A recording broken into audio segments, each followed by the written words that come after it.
13 साल से शादी के हो गए हमारे। सर मैं कहा जाऊँ, एक मनीष दुबे सर कमांडेंट है, उन्हीं के साथ उनका अवैध संबंध है। मैंने सर उनको 22 फरवरी को रंगे हाथ अपने आवास पर पकड़ लिया था।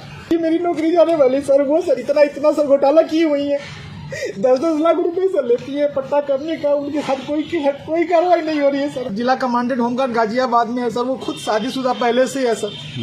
सर वो वही सर, उसी का सर मेरे पत्नी के साथ अवैध संबंध। उसकी पत्नी भी सर बहुत परेशान है, मुझसे संपर्क में आई, कई भैया हम दोनों का परिवार टूट रहा है, किसी तरह सही कर लिया जाए। हमने कहा बैन में पूरी कोशिश। मामला है, आप कह रहे हैं कि जिस लड़की को आपने पढ़ा लिखा कर एसडीएम बनाया वो आपकी जान की प्यासी हो रही है, क्या पूरा मामला? सर इसका सर मेन कारण सर है मनीष दुबे के साथ उनका अवैध संबंध सर, जिसकी जानकारी सर हमें करीब साल भर पहले हुई, लेकिन सर उन्होंने कहा कि दोस्ती है।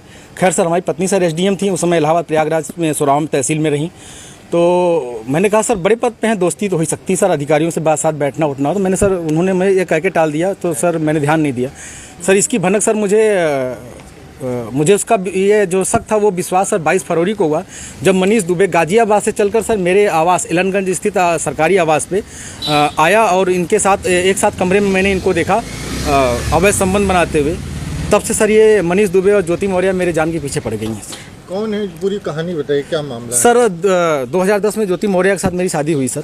मैं सर पंचायत राज विभाग में सर 2009 में सेलेक्ट हुआ प्रतापगढ़ में सर, वहीं पे नौकरी कर रहा हूँ सर। और 2010 में इनसे 19 नवंबर को मेरी शादी हुई और सर उसके बाद हमारे संबंध बहुत अच्छे रहे। इन्होंने कहा मुझे पढ़ना है सर, मैं इनको पढ़ाने के लिए मैं इलाहाबाद लेके आया।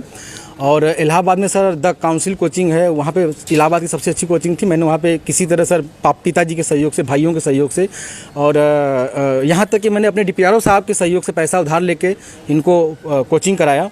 और सर ये मेहनत भी की सर और सक्सेस भी हुई। 2015 में ये सर एसडीएम पद पे चयन हुई, 16वीं रैंक इनकी आई। सर बहुत ही खुशी का माहौल हुआ कि हम एक छोटे पद पे रहते हुए अपनी पत्नी को इतना आगे ले गए। वो भी बहुत खुश थी, पूरा परिवार खुश था। और सर 2015 में ही मेरी सर भगवान की दया से मुझे इतनी खुशी मिली कि मेरी 2 जुड़वा बिटिया भी हुई, और जिनका नाम हंसी खुशी मैंने रखा, क्योंकि उस समय खुशी का माहौल चल रहा था सर। और सर बहुत अच्छा चल रहा था। लेकिन सर 2020 में ये मनीष दुबे जो जिला कमांडेंट होमगार्ड है, उसकी एंट्री होती है हम दोनों पति पत्नी के बीच में। और सर घर इतनी तबाही पे पहुंच चुका है कि घर तो टूट ही रहा है, बच्चे तो दूर हो ही रहे हैं, पत्नी दूर हो ही रही है सर। यहाँ तक कि मैं मुकदमा भी मेरे ऊपर हो गया है और मेरी मौत की साजिश भी रची जा रही है। क्या धमकी, आपको कोई धमकी दी उन्होंने? हाँ सर, उन्होंने फ़ोन पे सर अभी 1 हफ्ते पहले फ़ोन पे सर उन्होंने हमारे गांव के किसी लड़के से बात की, तो उसने मुझे कॉन्फ्रेंस किया। तो उन्होंने उस पर कहा कि तो जो तुम काम कर रहे हो, जो ये जांचें करा रहे हो या करा रहे हो, इसके कारण तुम्हारी जल्दी से तुम मर जाओगे। हमने कहा ठीक है आप मरवा दीजिए। तो मैं नहीं मरवा रही हूँ, जो करवा रहे हो इसके कारण मारे जाओगे। हत्या की धमकी दी है? जी सर, हत्या की। और सर उनका भाई सर सचिन मौर्य है सर, वो मेरे घर से सर रखे मेरे काफ़ी जो कुछ पैसे थे, जेवरात थे, वो सर लेके चला गया। मेरे सर उसकी वीडियो बना के भेजा कि मैं लेके जा रहा हूँ, जो करना हो कर लीजिए। और सर मुझे चैटिंग लिख के भेजा है कि आपका व्हाट्सअप सब कुछ गायब कर दूंगा, हैक कर लिया हूँ, जो सेव करना हो सेव कर लीजिए।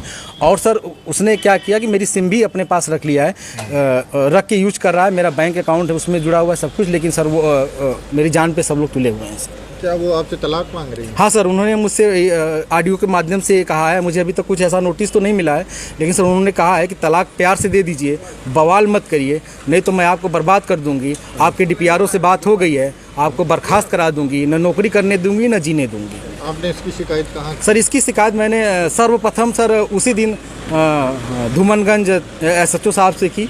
उन्होंने मुझे राजरूपुर पुलिस चौकी भेजा, मैं राजरूपुर पुलिस चौकी पे आवेदन दिया, लेकिन सर कोई सुनवाई नहीं हुई।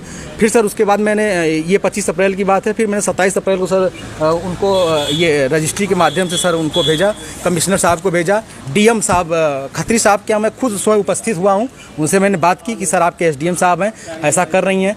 तो उन्होंने कहा ठीक है मैं कार्रवाई करवाता हूँ। फिर मैं कमिश्नर साहब के यहाँ गया, कमिश्नर साहब को दिया, पुलिस कमिश्नर साहब के यहाँ उपस्थित हुआ, उनको दिया। फिर कहीं सुनवाई नहीं हुई तो सर मैं DGP साहब के पास गया, DGP साहब ने मेरे बात को संज्ञान में लिया, लेकिन फिर भी सर आवेदन ले लिया गया, कोई कार्रवाई नहीं हुई। उसके बाद सर मैं DG home guard BK Maurya sir के पास गया। उनके यहाँ से मुझे सर कुछ उम्मीद की लौ दिखाई दी, क्योंकि उन्होंने मेरे आवेदन को तुरंत संज्ञान में लिया और टीम गठित कर दी है। DIG इलाहाबाद उसकी जांच कर रहे हैं। मुझे सर कुछ उम्मीद लग रही है कि मुझे कहीं न कहीं हो सकता है न्याय मिले और मेरी जान